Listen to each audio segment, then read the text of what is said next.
insert មាន picture មាន 3 option ទី1ខ្ញុំដាក់នេះមកខ្ញុំ insert ចឹងវា down មកហើយដោយសារតែវាធំចឹងខ្ញុំទាញវាទូតិចមកចឹងខ្ញុំយកមកដាក់អីគេក្នុងប្លោះនេះចឹងខ្ញុំសួស្តីថ្ងៃនេះខ្ញុំធ្វើការបង្ហាញតាក់ទងពីរបៀប insert image ឬក៏យើងបញ្ចូលរូបភាពនៅក្នុង Excel ចឹងយើងចូលទៅក្នុង insert មាន picture មាន 3 option ទី1 this device ទី2 stock image និងទី3 online picture ចឹងខ្ញុំចូលទៅក្នុង this device មកចឹងខ្ញុំ scroll ទៅរករូបភាពតេស្តមួយមកអូខេ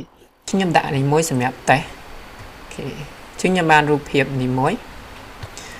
ដោយសារតែរូបភាពនេះគឺវាជា GIF ចឹងវាមានអីគេជាចលនាចឹងខ្ញុំចូលទៅក្នុងមួយទៀតទៅក្នុង picture ចឹងខ្ញុំយក stock market មកអានេះតកតង access បើសិនជាយើងមាន Premier access អូខេកន្លែងនេះខ្ញុំដាក់ money back អត់មានឬក៏ខ្ញុំដាក់ money អត់មានដែរប្រហែលជាអាចមកពីតកតងអ៊ីនធឺណិតរបស់ខ្ញុំឬក៏អីគេអានេះគឺមានសម្រាប់តែអីគេនេះ available for Microsoft 365 subscriber ចឹងខ្ញុំ enable មកប៉ុន្តែខ្ញុំអាច select ក្នុងនេះបានឧទាហរណ៍ខ្ញុំ select យកគេមកពីនេះមកចឹងខ្ញុំអាច insert បានប៉ុន្តែនៅពេលដែលខ្ញុំ search ដូចជាវាអត់ available ហើយ